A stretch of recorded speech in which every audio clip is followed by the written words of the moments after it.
High, আমি সঙ্গীতা। আবারও চলে এলাম একটা নতুন ভিডিও নিয়ে। আশা করছি সকলে খুব ভালো আছো, আর আমিও ভালো আছি। তো দেখতে পাচ্ছ রিভুর মাথার চুলটা অনেকটাই বড় হয়ে গেছে। অনেক দিন ধরেই ভাবছি কাটাবো কাটাবো, কিন্তু কাটানো হচ্ছে না। আর ওর স্কুল খোলারও সময় হয়ে গেছে, তো সেই জন্যে ওকে ভাবলাম চলো আজকে চুলটা কাটিয়ে আনা যাক। তো এখন যাব হচ্ছে আমতা।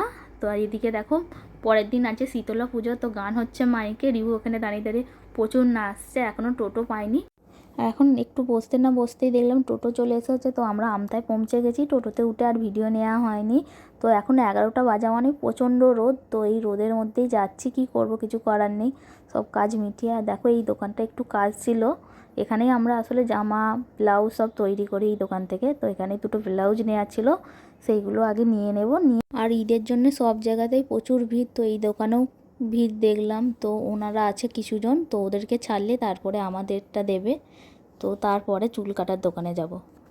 এখন আমরা চলে এসেছি চুল কাটার দোকানে। তো দেখলাম প্রচণ্ড ভিড়। তো এখন এই লেডিস কাউন্টারে বসতে দিয়েছে।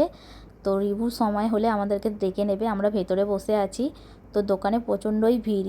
ভেবেছিলাম যে আজকে বেলার দিকে হয়তো খালি থাকবে, কিন্তু ঈদ এসে গেছে বলে প্রচণ্ড পরিমাণেই ভিড়। তো দেখো আর একজন দুজনের পরে হবে বলে ডেকে নিয়েছে। তো রিভু দেখো কেমন দুষ্টুমি শুরু করে দিয়েছে, সোফার ওপর উঠে লাফাচ্ছে। আর তোমরা তো জানো রিভু যেখানে যায় সেখানেই দুষ্টুমি শুরু করে দেয়। বাচ্চা মানুষ, ওর যেটা কাজ ও করতে শুরু করে দেয়। দেখো মুখ চোখের অবস্থা দেখো, কী বলতে চাইছে বুঝতে পারছি না, যে এত কেন দেরি হচ্ছে। আমার তো ভয়ই লাগছিল যে চুল কাটতে কাটতে না ঘুমিয়ে পড়ে, কারণ আগেও কয়েকবার রিভু চুল কাটতে কাটতে ঘুমিয়ে পড়েছিল। তো ওকে বাড়ি নিয়ে যেতে আমার খুবই অসুবিধা হয়ে গিয়েছিল। সেই জন্যই ভাবছি ভাত খেয়ে এসেছে, না ঘুমিয়ে না পড়ে। ভিডিওটা এই পর্যন্তই ছিল, টাটা।